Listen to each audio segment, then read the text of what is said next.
Hi again, everybody. Welcome into an all-new episode of When the Game Ends. This is number 11. Mike Carmen, bottom of the screen.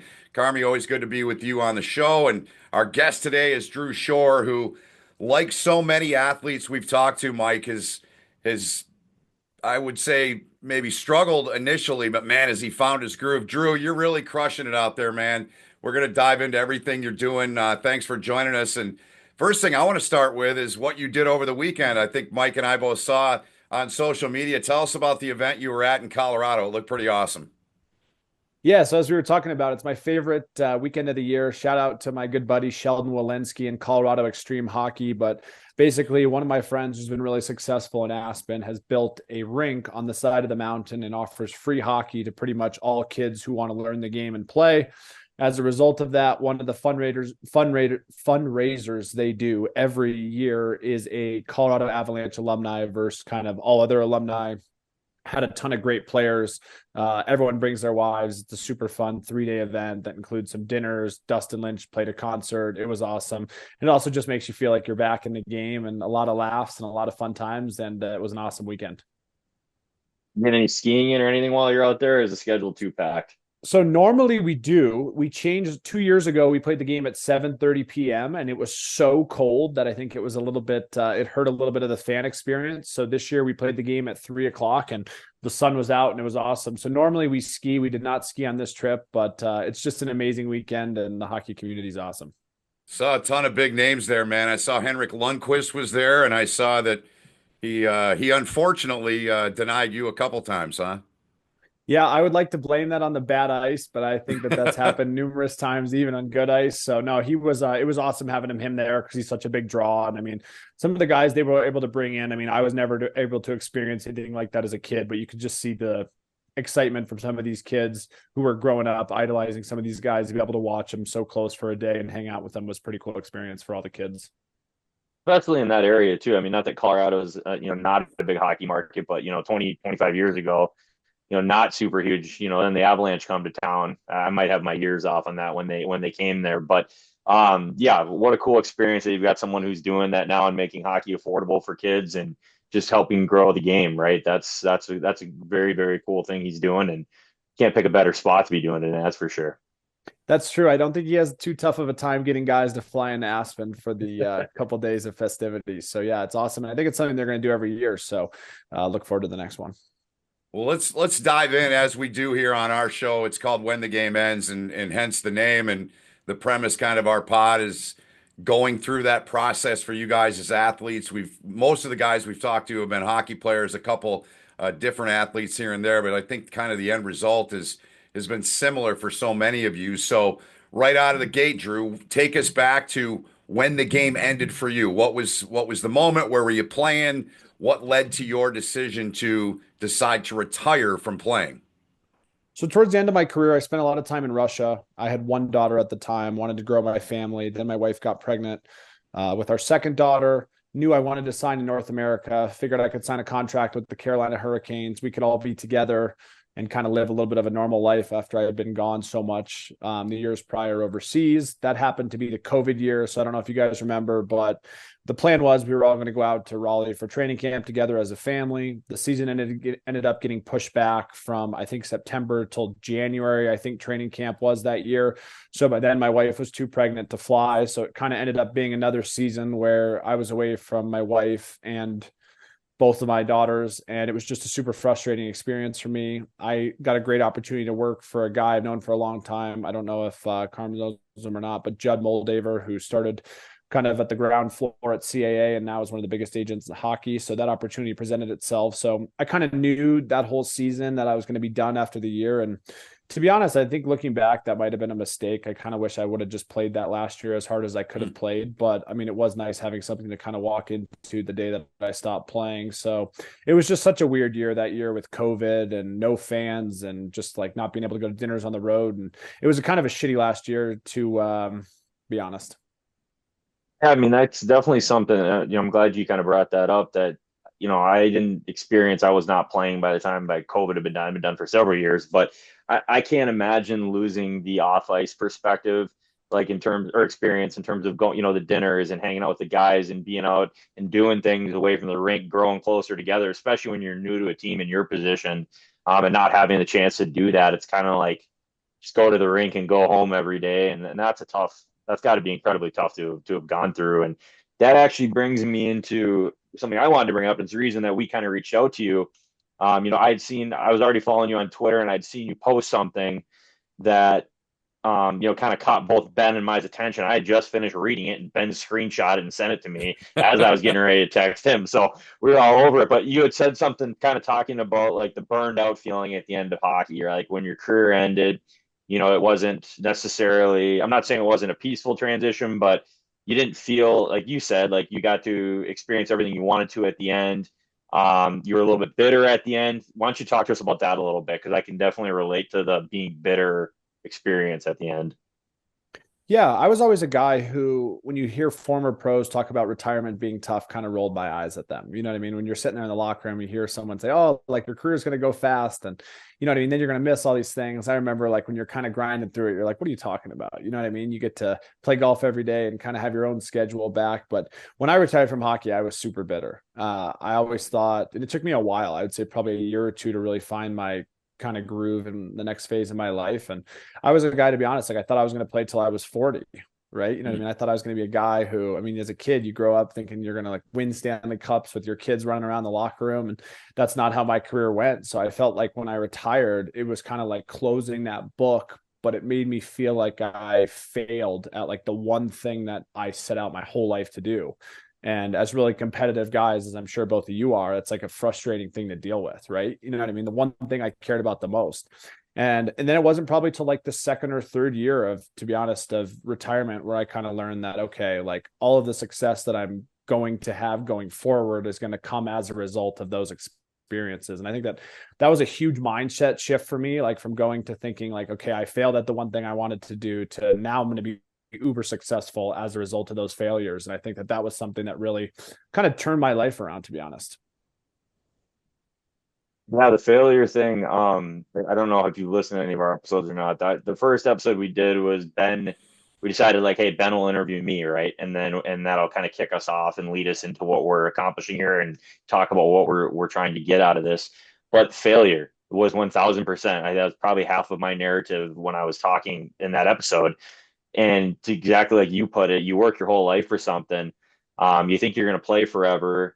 When that day comes and you're not necessarily ready for it mentally, or you kind of comes shocks you a little bit. You feel like you failed because, I think for you, it's not winning Stanley Cups, right? For me, I never got to any NHL games. So the fact that I never played any games in the NHL, I considered only getting to the AHL a failure. And it's something that I've related back to a conversation I had with my dad, that helped me start turning the page, like to you, probably like a year or two after, where he had to kind of put in perspective me that you didn't fail. Like, same as you, Drew. Like, we both played in World Juniors. We both played in Ann Arbor. We've won medals, played D1 hockey, got drafted in the NHL. Fortunate to play hockey for as long as I did, definitely as long as you did. Just getting that all in perspective really, really helps. Yeah. And it's something that I vividly remember traveling for a hockey tournament when I was like 12 or 13 years old at the time and hearing that the first kid in my age group committed to the University of Michigan. And just being a local DU kid, I remember thinking like I would do anything to score like one goal at DU, right? And like that was like my dream as a kid to be able to like live that out. But then when I retired, it's like you said, you kind of have this weird mindset shift where whether that right or wrong, that's not how I was viewing my career. You know what I mean? Like as a kid, I never like I would have done anything to play one NHL game. And but to be honest, I felt like I failed at the one thing that I set out my life to do. And that was really tough to handle for a while. Drew, I want to go back to you mentioned you had things in place. So how long before you decided you were done that year were those things in place, or was this just like a thing when you were done a week or two later, it came up with a phone call? No, it was something that like I just would have been so tired of moving around on year to year contracts, being away. I did have a little bit of guilt leaving my wife for that whole season as well, for the most part, aside from a couple of visits as I had a young daughter Mm-hmm. and another one on the way. So that part was weighing on me. And it was something that I kind of started working on probably halfway through that season. But I felt like it was something that I don't think I gave my best foot forward on the ice. I actually think one of the best games I played at the NHL level was my last game. Ironically, it was like the last game of the season in Carolina. We knew we were in the playoffs, so they sat a bunch of the better players. So I think I was playing like first line left wing, and I knew it was my last game. And honestly, I just told myself that like whenever I touched the puck, I was going to make a high end play. And that's kind of what I did for the whole game. So I almost wish I would have played a little bit more of my career like that, because I didn't have too many cares about turning the puck over or kind of making mistakes, and kind of just played completely free, which I didn't do a lot at the NHL level. So that was a cool experience. But it was just something that, like I said, being done at 30, like I thought I was going to have to prepare to life after hockey for 10 more years. So it was a shock for sure. And the advisory stuff you're talking about with Judd, and I'm familiar with Judd. I don't know him personally, but he's a big name, obviously, in the hockey agency world. What got you, hooked, connected with him? What intrigued you about that, especially? And I asked this question because I went into coaching when I got done, youth hockey training, stuff like that, and I had a really hard time being in the rink that first year. I realized it was not the right place for me to be in. So in a different situation, you're not necessarily like in the rink on the ice, but you're still in rinks watching players, and you're still being around the game as much as you are. Was that hard for you? How did that transition go?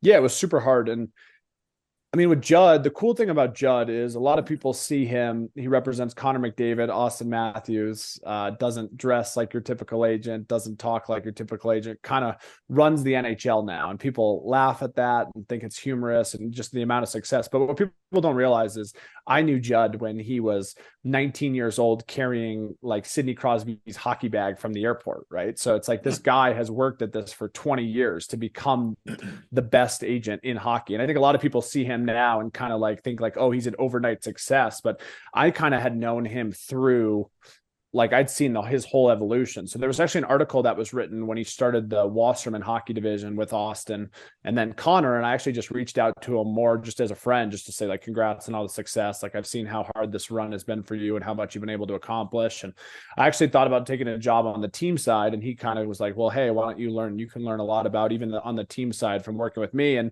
it was an awesome experience. Did it for 3 years. There's a ton of other people. Jeff Jackson, who's the president of Edmonton Oilers now, was part of it. So I got to pick like some really high-end elite hockey minds for a few years, and it was awesome.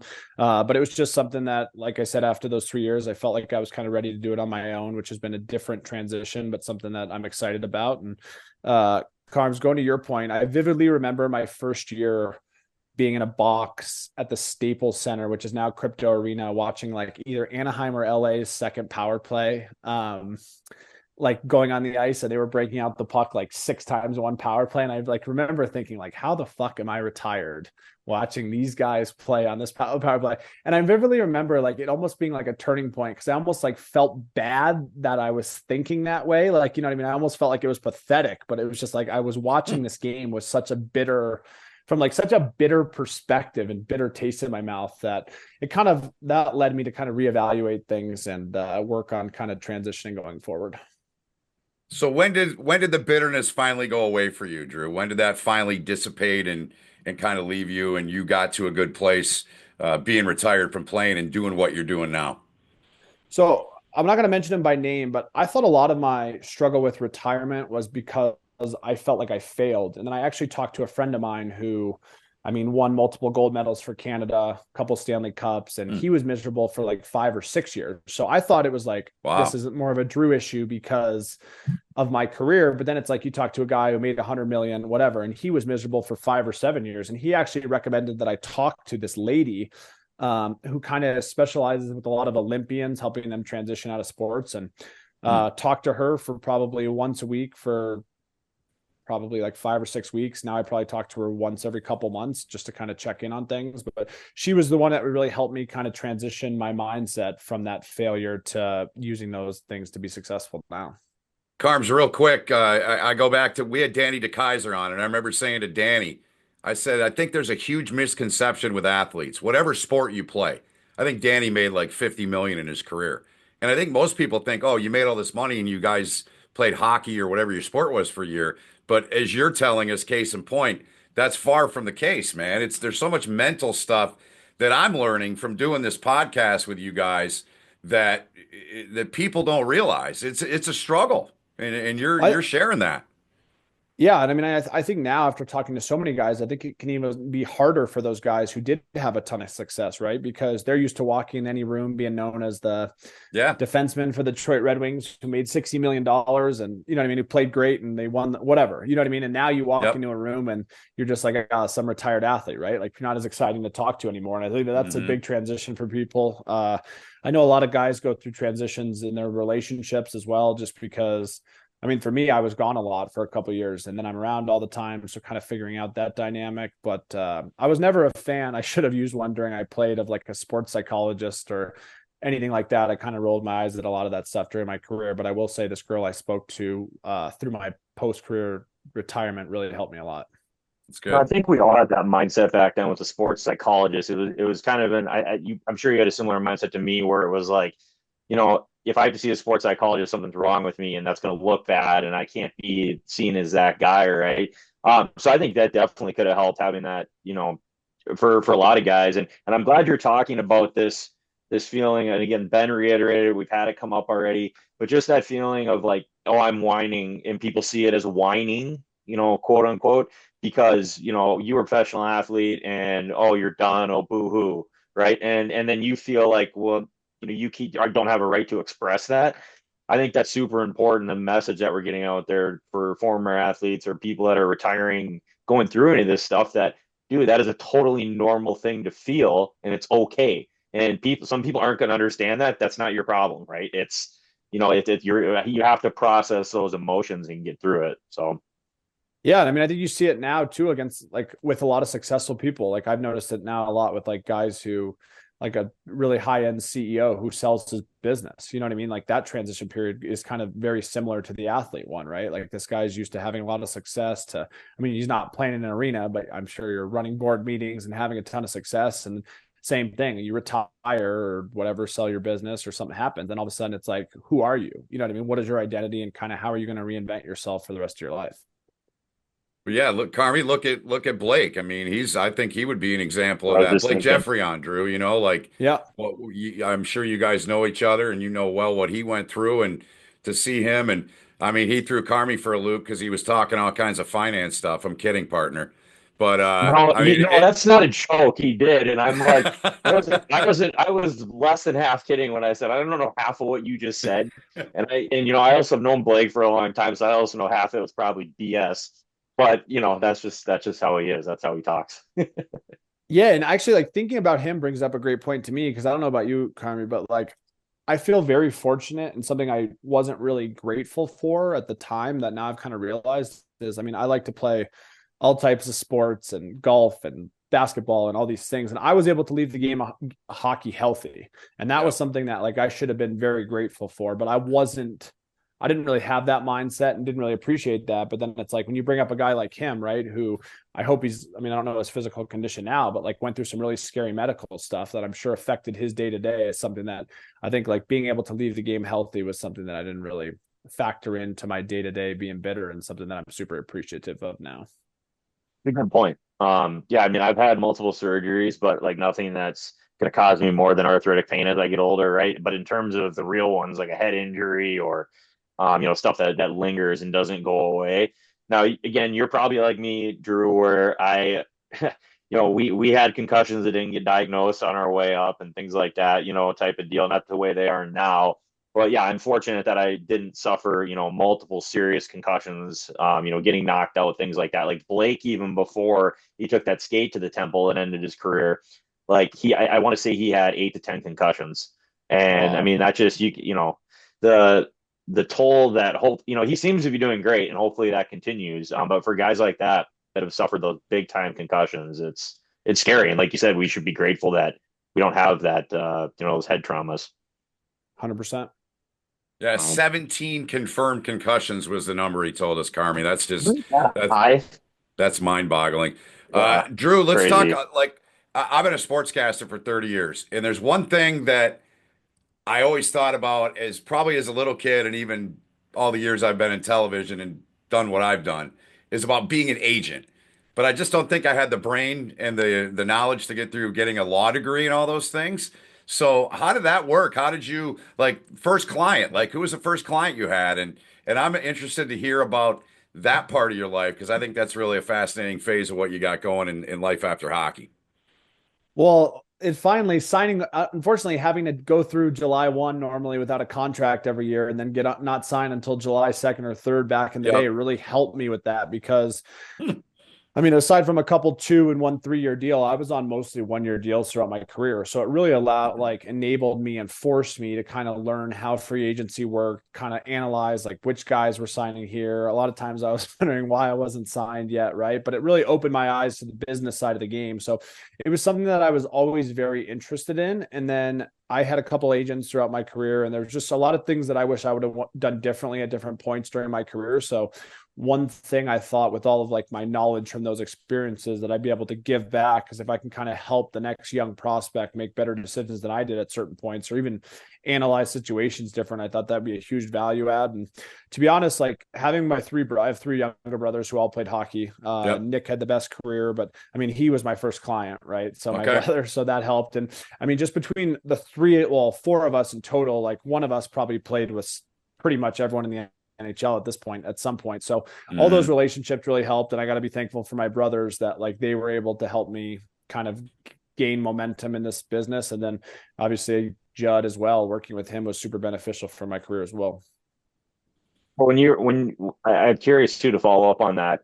So we had, I think you overlapped with Danny Yeah. Cristo at Yeah. in Ann Arbor, didn't you? Yeah. Okay. So we had him on a couple episodes ago, and that's what he's doing the advising stuff now, and he's working with younger players, Bantam high school age, having a few years to work with them, type of deal. So were you involved? Kind of with the younger, when I say younger, like that age guys too, and doing like feedback with them and video, anything like that, or were you more looking, working with the guys? Hey, they're in college, coming out of college, looking to get drafted, whatever that looked like. Yeah. So first of all, I'm friends with Christo. I actually overlapped them in Switzerland a little bit too, not on the same team, but he was there by myself. So we had a lot of, I'm sure, as you can realize, comedic dinners with my wife, Danny, and myself. But no, to be honest, like I was able to, a lot of my clients are like guys I either played with or my close friends who are now playing like professionally or in the American League or in Europe. The one part of the business I hate actually is I would say the recruitment of kids because I mean it's just crazy now, right? Like players are going after these kids who are 12 years old and like from an actual business standpoint, you're not going to make a dollar on one of these kids for at least 7, 8 years. And I mean, and it's crazy because it's like the truth is, right, as we all know, it's like you're good at 12. If you get it better every year, you got a chance to play in the NHL. But like that's not a great sales pitch to an elite kid or parent. They want to be told that their kid's the next Sidney Crosby, which I had a really hard time doing and not something that I really enjoy doing at all. So I've kind of just tried to focus more on older players and just because I don't really enjoy the process of like recruiting the younger players. And that's perfect because I said the same thing to Danny because so I coach AAA and I have a pretty strong team and the kids are at that age now where they're starting to get targeted by advisors and the parents will come ask me and I was like I don't know who some of them are but I was like I certainly have guys I can call to find out if this guy's legitimate or not, but like you said, like there are a ton of guys out there doing it now and there are way too many of them selling that like they're selling carpet to somebody, right? Like whatever sales pitch they have to give to get that kid on, and that's just not right, and it creates a bad energy at that age. Well, what's crazy now too, right? Is like I only get paid now for my players like when they're making money and signing contracts. But all these guys have built these advisory businesses on like basically like promising the kids like to help them get into college and stuff.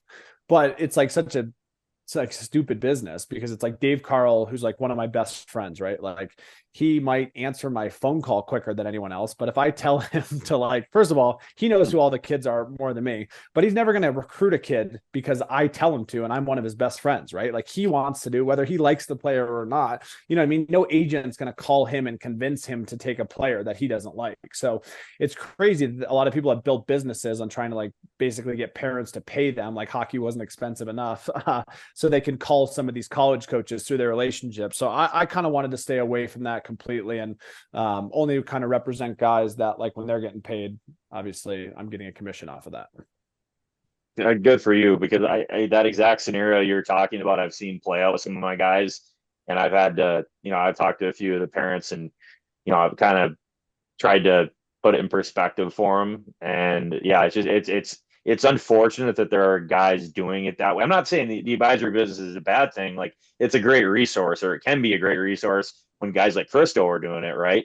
But there's plenty of them out there that are not replicating that type of business model, and Well, it's yeah, like terrible. Christo has a huge value add from like a player development standpoint, right? Like that's different, Mm-hmm. right? Like he's played at a bunch of different levels, same thing. He's done a lot of things well in his career. He'd probably tell you he should have done a lot of things differently as well. So I think that like a guy like him can be a huge value add for a player. You know what I mean? I would have loved when I was 12 or 13 if I had a Danny Christo telling me like, you know what I mean, things that I should be working on and stuff like that. So I mean, I think that there's definitely some people who are doing the business right, but I definitely think that there's probably a lot more who are taking advantage of some of these players and their parents. Hmm. I want to ask you about when you played because I got a bunch of notes here in front of me, and one of the things I watched a segment you did with good Spartan Benny Fowler. He's a good Michigan State guy. A pod you Oh did with yeah. Benny, and one of the things you talked about was things you could have done differently.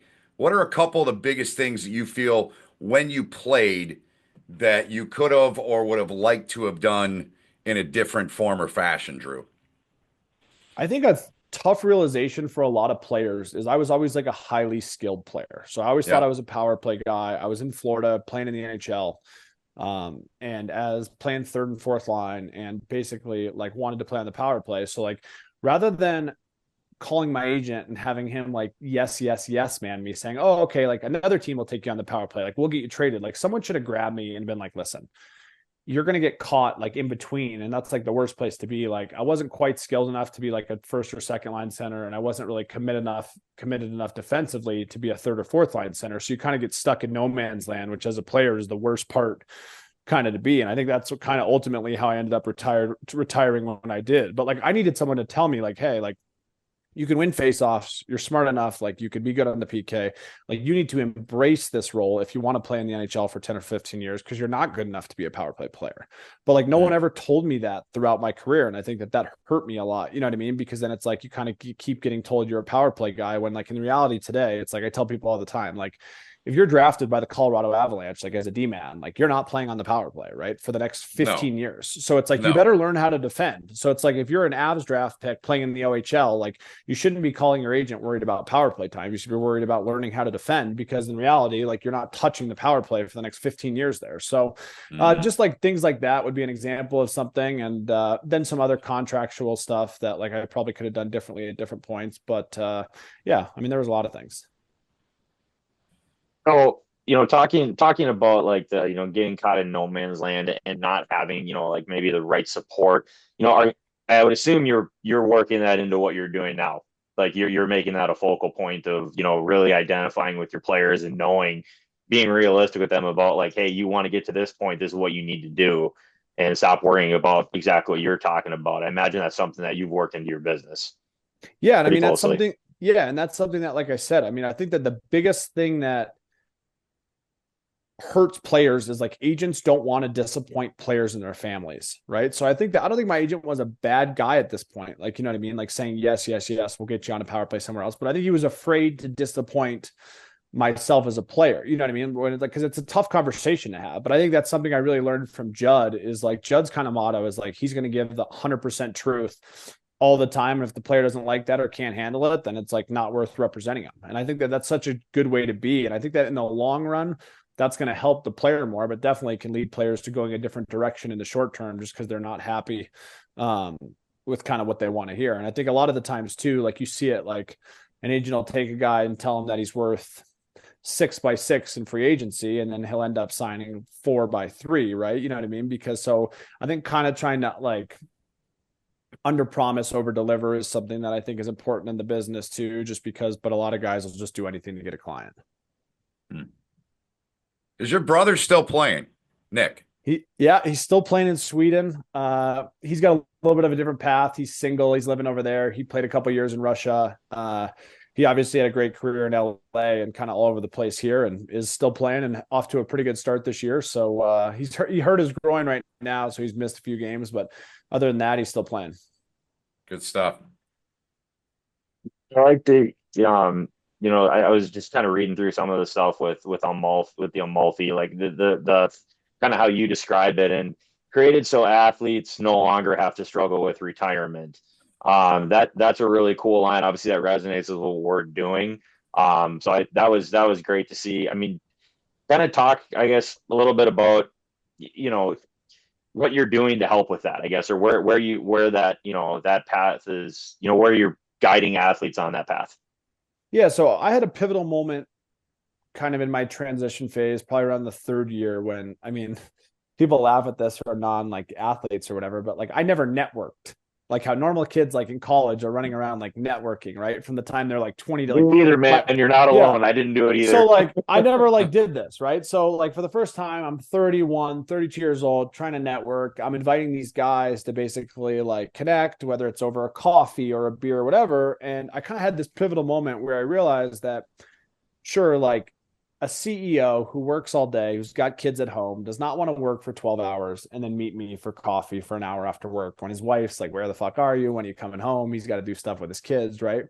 But what I realized is if you ask these guys to basically like play an Unreal golf course for the guys who like to play golf, or to do an intense workout for like the CEO longevity guys, or play pickleball or whatever, I just kept getting more and more yeses and yeses, and then was able to develop some like really high end relationships and impactful relationships for me from a business standpoint. Once I kind of got away from the narrative of meeting for the coffee or beer to kind of creating these like around different passions that these guys have. So a lot of guys, I kind of started talking about this. Then through my podcast, realized like the guys who do better with retirement are guys who find like a passion next. You know what I mean? Like, I think that's the biggest thing, right? Like, I mean, for you, I hope it's like coaching. If that's what you like, you know what I mean? Guys who like know they love coaching and can get into coaching, like they struggle less with retirement or whatever it is, real estate, finance, oil and gas. But I think like the days of like where guys get in trouble is like when they retire and they just have no purpose. You know what I mean? And that's how I felt for a year or two. You know what I mean? You don't really have any goals. You don't really have any ambition. You're just kind of like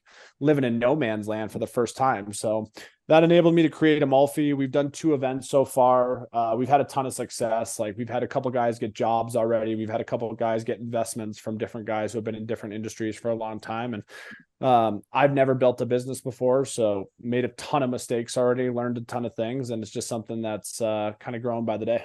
I had written some notes down, in regards to, Amalfi and then your podcast, Betting the Line, and your takeaways from you kind of your first year of that, or first 6 months of that, whatever. I can't remember the time frame, but you've already mentioned several of them, talking about, kind of your passion and your thoughts behind the agency and behind the Amalfi and things that you're trying to create. But one of them you wrote down, and it was something that we've talked about, and Benny, I don't remember who brought this up, but it was nothing replaces the euphoria of sports, and you need to channel that into being competitive in business, and that will help with that feeling.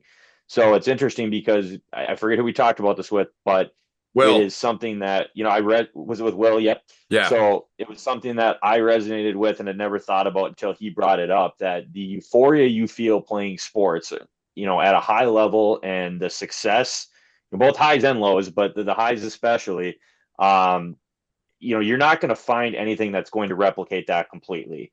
But having a plan of like how you're going to channel that energy into something else is, I thought that was a really cool point, and just interesting because it's come up with us before. Yeah, I mean, I didn't do it nearly enough, but I mean, there was no better feeling than like the 10 seconds or 15-second like high you got after you scored a goal, right? So that's something that like is such a good feeling that then you retire, especially when you're not doing anything that you really miss. So I think like the point you made was great. Basically, how are you going to find a way to channel that and like have, like you said, I don't think it's ever really replaceable, but get some type of euphoric feeling from other competition. And I think that's an important piece that guys miss. Do you get any kind of like Jerry Maguire moments, man? Like you sign a guy, and you're like, yeah, man. Like, is it even close? Yeah, there have been, if I've done like 15 or 20 contracts, there have been a couple of them. One of them, I don't want to mention this guy's name, but it's fine. Was kind of like a 5 or 6 month process that was one of my best friends, a guy I played with, who ended up getting a really good deal. And that was super cool for me, just because, I mean, they're guys I've known for a long time and are some of my closest friends even before I started representing them. So like being able to deliver, get them overpaid, if you want to call it by a little bit, is something that brings me a lot of joy. I'm sure, man. That's awesome. Maybe them getting overpaid Hey, but you're getting yourself a little extra coin in your pocket too, which is a nice little cherry on top. That's true. We're winning together, so that's what I like. So that's good. That's right. I want to shift a little bit to one of the other things that you're doing, and then Carmi touched on it a little bit there, the podcast. I didn't do it. I think I only did maybe one or two of your games when you were at Denver. Unfortunately, I did your last game in Green Bay, and we'll leave that alone. Okay, yeah. So I don't really recall. I don't really recall. I may have talked to you at that regional, but like you obviously are well spoken. You have the gift of gab. Was getting into broadcasting and doing this kind of stuff. Was that on your radar as a player, or is that something that came to you later, Drew? No, it came to me later. I mean, I was always a Okay. guy who loved to talk. I mean, Yeah. like listening to stories, telling stories. And I mean, I've always been told by way too many people I talk too much. So that was kind of a natural progression. I'm pretty close with something like Ryan Whitney and those guys there. So I went Yeah. on their show a couple times and kind of got a lot of good feedback on just people enjoyed listening to it. And then wanted to kind of tackle a space that I didn't think had been super saturated yet, which kind of similar to what you guys are doing. And it's been Hmm. awesome. It's something though, too, like I released an episode today. I think it was my 39th episode, but like I look back on like my second episode. And I mean, it's something that, I mean, you've been in the business for a long time and I have a ton of respect for you and you can tell you're very seasoned at it. But like, there's some things during my second episode, I was like, what the fuck was I thinking or saying, right? You know what I mean? It's like, Yeah. it's definitely a skill, right? And I think that, I mean, as you guys know too, like trying to walk the line of being informative, but not like super boring, like a textbook, or like you're just a complete like joke podcast and it's for pure entertainment and off the rails can be tough. Hmm. And it seems like you guys are kind of trying to do something similar to what I'm doing in just a sense. You want to help people and help guys, but also not make people feel like they're reading a textbook. So I think that's Right. definitely an art and something I think I'm getting better at, but I definitely have a long way to go. I've said all along, Drew, that I told Benny, I was like, hey, I am an open book. You give me pointers when you need to because it is a whole new animal. I'm like you. I've never been able to shut up, and I've been told that my entire life. So it's very easy for me to answer questions. Been a huge transition to listen, respond, and figure out how to transition into the next question that I'm going to ask in an interview. So it is definitely a skill, and I'm appreciative I have Benny to help guide me through it a little bit. Yeah, you're in great hands, and I could have used someone like Benny early on. And it's funny, like during a couple of my early on episodes, like I asked my wife to listen to things, and like she Uh-oh. literally is like she reluctantly did it, but I can tell she's like, I fucking listened to you all day. Now you want me to like when I'm away from you for 2 hours to listen to like you talk for another 30 minutes. So, but no, that's awesome. And like I said, I think what you guys are doing are great, and you guys are fucking amazing at it. Well, hey, tell us what's the name of it? Like, what's your premise of your pod? It looked to me like it was a lot about more so like helping guys get into business. Tell us what it's all about, Drew. Yeah, so it's called betting the limit, and the kind of the premises of it was like as an athlete, like you're always getting bet on by someone else, whether it's your team, your agent, your line mate, whatever. And then you retire and you kind of are on your own in no man's land, and then have to kind of bet on yourself for the first time in your life. So Hmm. a lot of it's on like athletes who have retired and are now built successful businesses, and I've had a blast. It's actually one of my favorite things I do, just because it's like being able to sit, talk with someone, and most guys are pretty open and find out things they've done well, things they should have done better, stories. Did a really cool one today, actually. I did it with a guy who just had a really cool story who won like the World Series of Poker and is like a Oh, top wow. five poker player in the world. And we actually played poker before the episode. Part of the agreement was we played poker. And of course, that went as you would Might expect, but think. no, Yeah. would think. But no, it was super cool. And like it's allowed me to meet a cool bunch of people. And I mean, sure, as you guys realize, there'll be like a ton of like side benefits that you'll see from the podcast that like it's not like I started the podcast like I thought about necessarily, where it's not Hmm. like you do an episode and someone's giving you a huge check, but you meet someone or you learn something or so. I mean, I love it, and I mean it's been a blast. That's great. Carmi? Yeah, that's awesome. And you're definitely right. I mean, it's something that, you know, you don't realize I mean, we're definitely not at the point where we're receiving like benefits from a financial perspective yet. Obviously, we're working towards that, and I think we'll definitely get there. But just like the connection that you get with people that you don't expect. I was telling Ben and you know, my wife and I will be at like the Gopher hockey games, and someone will come up to me that I have no clue who they are, hey, you're Mike, right? Man, love the pod. Like it's been really fun to listen to, right? Like stuff like that right now is super rewarding, and super cool to have that feeling. And again, you talk about, you know, you have a little bit of celebrity when you play a sport at a high level. You know, you're kind of going back into that world in a different way of where like people are going to recognize and know what you're talking about, and that's been fun too to connect with people about that.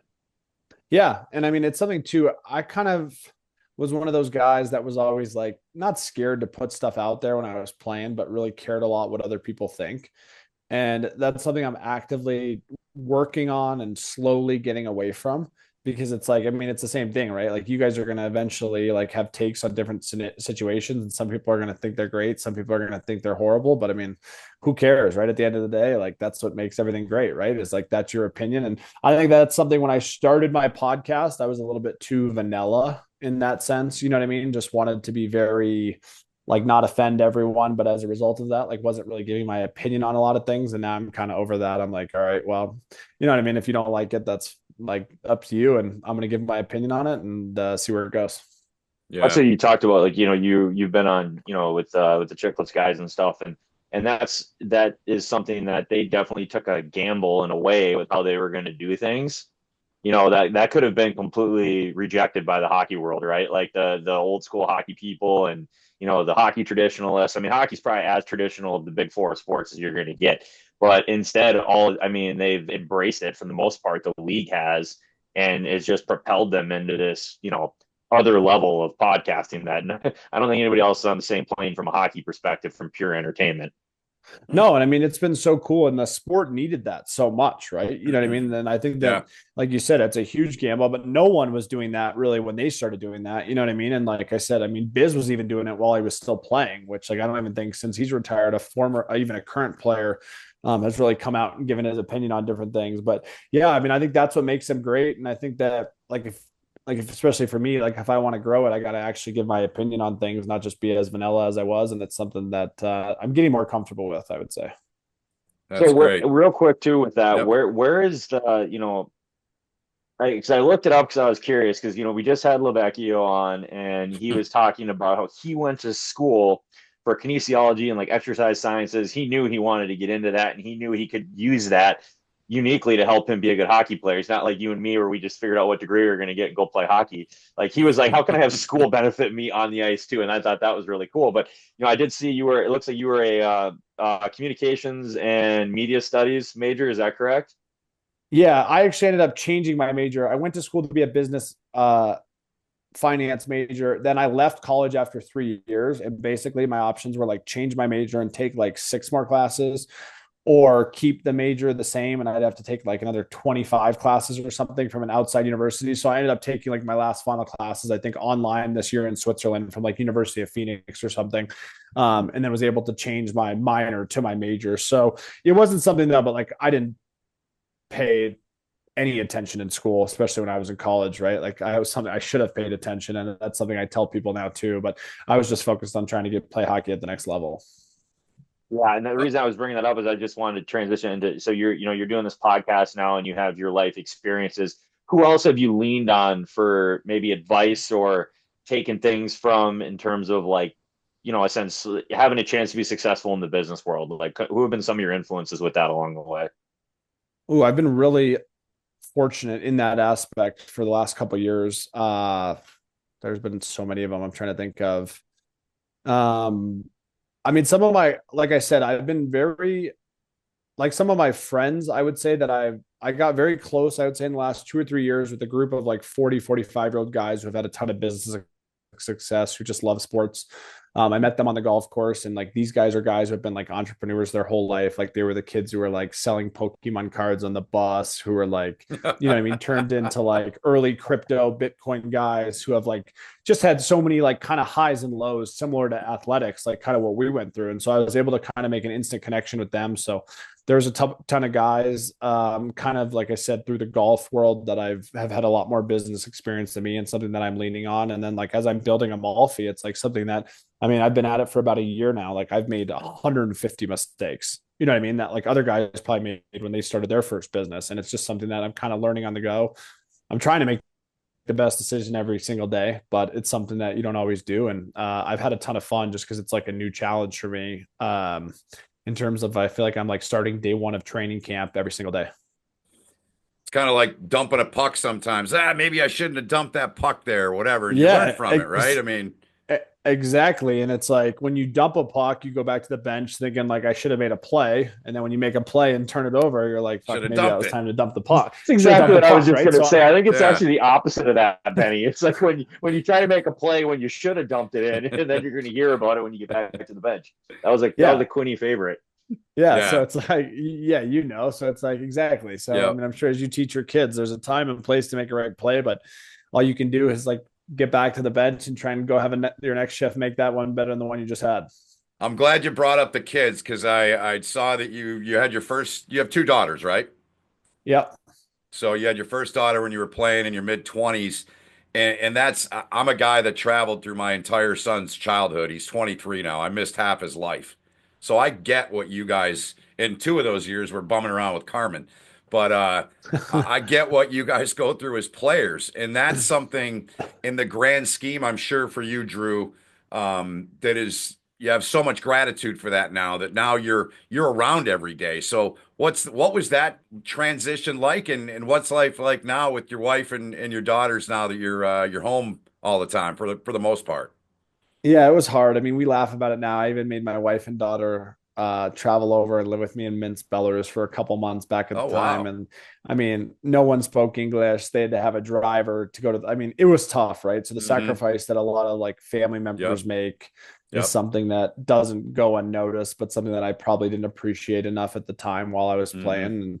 And it's something that, like I said, I mean, I don't know about, I mean, like being a dad is now my most important thing in my life, and everything else is kind of secondary to that. So it's been awesome. And that's definitely given me a lot of purpose too, just because I kind of want to be the best dad I can be. Absolutely.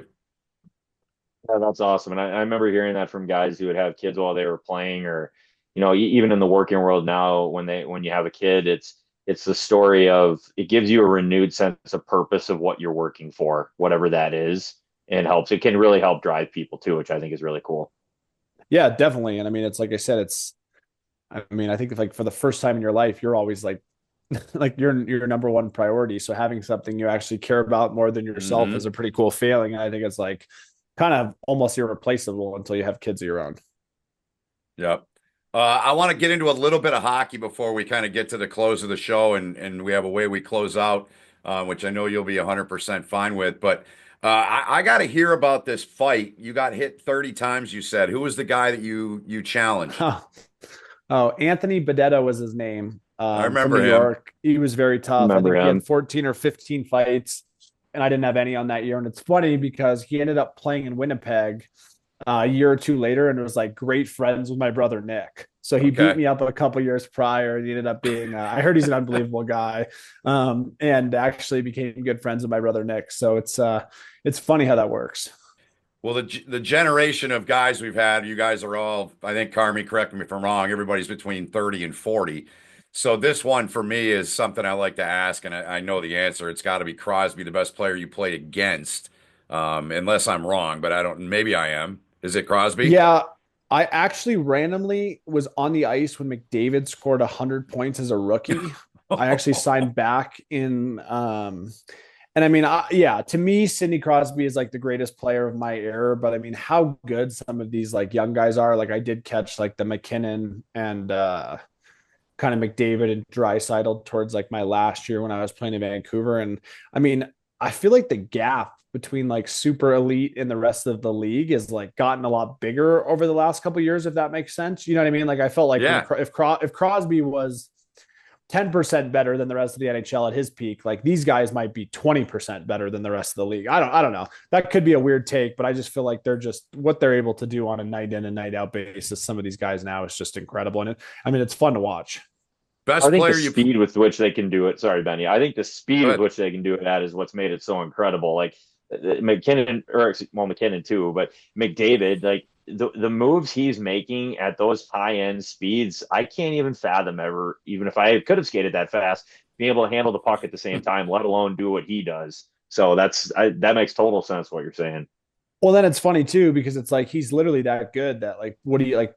Guys are scared to gap up on him because it's like, I mean, the only way to really play him is to take away his time and space. But like, if you do that, there's a very good high percentage chance you're going to get embarrassed. So then they back off and then he gets even more time and space. And then, you know what I mean? It's just an ongoing, but yeah, I mean, he's like, these guys are making hockey, I don't know, so much more fun to watch. Like, I feel like, you know what I mean? Like just turning on a regular, I mean, playoff hockey, I think we all can agree is the best probably sport to watch ever. But like the regular season is getting so good because some of these young kids have no problem like making such high end plays on a night in, night out basis. I got a couple more for the little rapid fire there. Best guy you played with anywhere, college, pro, where was it? Who was it? Oof. This could be a cheesy answer, but I'm going to go with my brother, Nick. I played with him in college and then played with him a little bit towards the end of my career.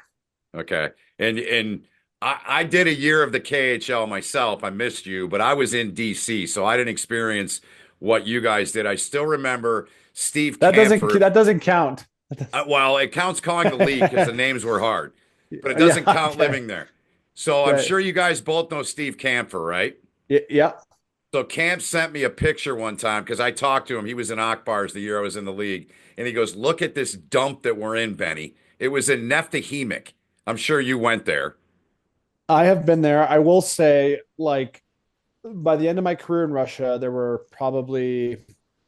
was at least one restaurant in every city that I would go to and be comfortable eating with. That would be the only city in the league that we literally ate at the hotel because there was not one restaurant to eat in the city. I actually got like, I woke up one morning there from like, I got like some crazy pink eye. I couldn't open one of my Oh, eyes. I had to take like an antibiotic from like this. Yeah, that was a whole nother story. But yes, I would say there's that team has several like rankings the league does in terms of like cities in that league, and that is hands down. I don't know how many teams are actually in the league today, but that would be the last place in the league. yeah, there were 24 up until Joker had dropped, and I think Latvia dropped too. So, anyways, How'd you pronounce all those names, by the way? Like that had to have been really hard. I had a Russian producer, young Russian, that was from Moscow. She was 25. Once I got through them once, it was fine. But I will tell you both this. The Russian names, once I learned, like just looking at them, they're very phonetic. The Finnish names were harder for me than the Russian names. Oh, it's interesting. I Not would the have thought Cyrillic that. alphabet. That's interesting. Yeah, like Yeah. if you look at a Russian name, it's almost most of them. Obviously, the K's are silent, the Z's are silent most times, but it's very phonetic the way they're spelled. So I liked it. I Never thought enjoyed the about that. hockey, enjoyed the job, and but yeah, no, I wanted to get your take on a couple of those things. Carmen, you go ahead. No, I don't have anything else. I was going to say thanks, Drew. I mean, I've definitely been starting to reach out to more guys I keep calling it Twitter, X, but It'll um, always be Twitter. it's always Twitter, right? Hopefully Elon's not listening to this. But anyways, I had to get the blue check mark so I could message Drew. And so I finally got that, sent Drew a message. Drew, you responded right away. I really appreciate that because I am sending more messages to you guys now. Not everybody responds promptly. I mean, you got back to me almost instantly, like, yeah, I'll come on, no problem. So Well, really yeah, I mean, appreciate that. I And remember playing against you, so it's cool to see what you guys are doing. And I think we had some battles in the face-off circle. I can't remember if it was in college or maybe in the American League somewhere. But yeah, I mean, like I said, you guys are doing a lot of similar stuff to what I'm doing, and I did think it definitely helps giving guys an outlet who are struggling a little bit leaving the game. specifically La- remember playing against you in college. I know that for a fact because I think you were a freshman when I was a senior at Yeah, Denver. I do remember that. You still live in Minnesota, you said? Yep. Yeah, I'm still in Minneapolis locally. Nice. That's awesome. last thing we do, Drew, is we ask our guests to lay your advice out there for guys that are maybe close or have recently stepped away. And what do you tell those athletes that have to make the move into the real world after all the years of being a pro athlete? I would just say find something that you're passionate about enough that you want to go all into, just like you did your career. So whether that's real estate, finance, coaching, management, whatever it is, but kind of pick a passion. And as hard as you worked at the game of hockey, work towards that. I think that if guys do that, they'll kind of be lost for a less amount of time and just kind of be happier on a day-to-day basis, or at least that's what I found from my experience and a lot of my close friends. Carmi? That was another one of your points in your takeaways from the betting the lines. So almost word for word. So you're definitely consistent. It's cool to see how you're being able to apply all these things, kind of, through the podcast, through Amalfi, through agency, like all that's awesome to see. So happy to see you doing well. And this has been great having you on. Yeah, appreciate you guys. Anything I can do to help, let me know. Likewise. Thanks, Drew. That'll do it for episode 11 of When the Game Ends. We've got one more coming up this calendar year, unless somebody slides into the inbox, Carmi, and we want to get somebody on. But we're coming down the stretch here in the calendar year. Thanks so much to Drew Shore, our guest. We'll see you next time with an all new episode of When the Game Ends right here.